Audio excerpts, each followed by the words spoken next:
Welcome to the Deep Dive, where we take the sources you send us and extract the insights that truly matters. Today, we're tackling one of the most fundamental questions of human existence, really, and we're filtering it through one of history's oldest prayers, Psalm 90, attributed to Moses. And our mission for this deep dive is to really pull the wisdom from that prayer, to understand what it means to genuinely number our days. Which sounds like, good organizational advice, right? Like time management. Exactly. But the source material suggests modern belief has, I think, fundamentally lost the core of this wisdom. And that core is rooted in genuine reverence for God's authority. Okay, let's start there then. That crucial setup, the problem of lost reverence. Yeah. Because Moses' prayer, we often read it as this gentle request for a blessing. Yeah. But the sources remind us the original warnings Moses gave they were severe. They talked about refusing to grow, leading to ignorance, refusing God's promises, leading to discipline, and refusing faithfulness, leading to failure. The central spiritual challenge that's identified today is that many believers just sort of assume it's only love and unending blessing. Right. They lose sight of the full nature of divine authority. They overlook the historical examples of judgment, the flood, Sodom and Gomorrah. And if you remove that necessary element of reverence, you lose the urgency. Why number your days wisely if you think your personal timeline is just guaranteed? And that's where the world gives us these constant jarring reminders of how suddenly our temporal clock can stop, regardless of our security. Yeah. The sources really highlight this instantaneous collapse of what we build. Which leads us to some of the geopolitical examples the sources use to really highlight this fragility. You look at a figure like Venezuelan President Maduro. The sources note he had this immense power, but it was built on, tyranny, drug issues, and that entire dominion just evaporated overnight with his capture. And we see it in the world of finance, too, with someone like Gen Z, a 38-year-old with, 60 billion in assets. An incredible amount. An incredible amount. Yet, because of massive fraud, he's suddenly arrested and sent back to China. These figures, who had this immense earthly security, saw their entire world just collapse in a heartbeat. And these sudden ends, they really highlight the sheer fragility of what we pursue. We have to make a clear distinction here. What Maduro and Gen Z lost was their livelihood. Yes. The resources, the power, the status they accumulated, what the source language calls we. And that has to be contrasted really sharply with life, the true spiritual existence or essence. The end of their power just shows us that livelihood is built on sand. So if that whole structure is so fragile, how are we supposed to look at our time? Moses wrote Psalm 90 at 120 years old, so he'd definitely seen a few things vanish. He certainly had. And he understood the end point. It was inevitable. Return to dust. That phrase takes us right back to the Garden of Eden, doesn't it? The curse that humanity would toil and sweat until we return to the very dust we were made from. For Moses, the understanding was crystal clear. The human lifespan is incredibly finite. It's just a sigh in the grand scope of things. And the best end isn't a life of terror or regret, but a peaceful sleep.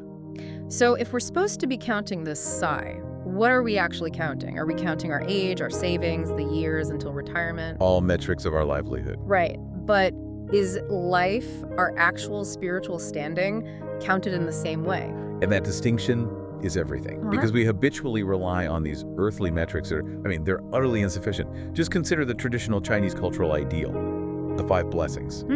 Okay, so that's longevity, wealth, health, good virtue, and a peaceful death. Yes. It sounds like a perfectly worthy aspiration. A person pursuing good virtue and a peaceful death is already aiming higher than most of our modern goals. They are. But the sources are arguing that even these venerable ideals, they're inadequate for measuring true life because they still fundamentally focus on the quality of the earthly experience. And the sources offer this fascinating critique by pointing out what is missing from those ancient high goals, yet what absolutely dominates our modern livelihood. What's missing? Physical attractiveness, gourmet food, and extensive travel. These are the things we prioritize today, right? They define our social media feeds, they consume our time and money. They're central to modern livelihood. Central, yet they are completely absent from the elevated goals of the 5 blessings. It shows they have no lasting value, even by these, high cultural standards of the past. So the conclusion is, what? Inescapable. These pursuits aren't necessarily wrong, but they are entirely focused on the temporary earthly livelihood. And that is worlds away from the pursuit of true eternal life. And this plays out perfectly in the gospel narrative of the rich young ruler. He wasn't even seeking longevity or wealth. He had it all. Right. He was an officer. He was scholarly, moral, young, rich. He was looking for something higher than the 5 blessings. He came asking about eternal life. He came to Jesus seeking that spiritual metric, and Jesus gave him a test that directly challenged the supremacy of his livelihood. Jesus demanded 2 things. First, sell everything, give it to the poor, which is, effectively transferring your earthly security to a heavenly account. And giving up all your ownership rights. All of them. And second, crucially, follow me, which means accepting the difficulty, the sacrifice inherent in true discipleship. That is a direct request to drop the metrics of livelihood for the metrics of life. And the tragic result is that the ruler left sorrowfully. He knew the spiritual answer, but his abundant earthly stuff, it prevented him from accepting the eternal. He just couldn't let go of his livelihood. So if counting our wealth is the wrong way, how do we actually count our days the right way? If these earthly measurements are a dead end, how does Moses pivot our focus from what we count to how we count? That brings us to the core of it. Psalm 90, verse 12. Teach us to number our days, that we may gain a heart of wisdom. Teach us. The order of that instruction is the whole key. Our natural human tendency is self-smartness. It's, I will use my cleverness to succeed, I'll be more careful, and then we ask God to approve the result. We're basically drawing up the entire blueprint for our life, and then we just ask God to sign off on the finished plan. Precisely. But true wisdom, requires seeking and receiving God's instruction first. We have to acknowledge that the source of wisdom is external. It's divine, not internal. We have to submit and ask, teach us. If we reverse that order, we're still the hero of our own story. Exactly. We remain the subject of our own achievements, not the recipient of God's wisdom. And that wisdom is desperately needed because life is not always smooth. The psalm talks about days of affliction and years of distress. We look at people who had the perfect livelihood. Steve Jobs, whose money couldn't change his fate, or Kobe Bryant, whose amazing career ended so suddenly. Their livelihoods were beautiful, no question, but their life ended abruptly. And the key question isn't just how they died, but what the grief focused on. The public lament was primarily about lost potential, careers cut short, the money left behind. That whole collective grief, it just confirms that the world's metric is still entirely centered on livelihood. And the sources contrast this with someone like George Leslie Mackay. The Canadian missionary, he dedicated 30 years to Taiwan, died at 57. Yeah. By earthly standards, that's a shortened life spent in hardship. But he faced his end rooted in faith, not lamenting what he hadn't achieved in the world. And that brings us to the final, and I think most important, accounting. Building your life not on personal success, but on seeking the glory of God's kingdom. Let's use Moses as the ultimate case study here.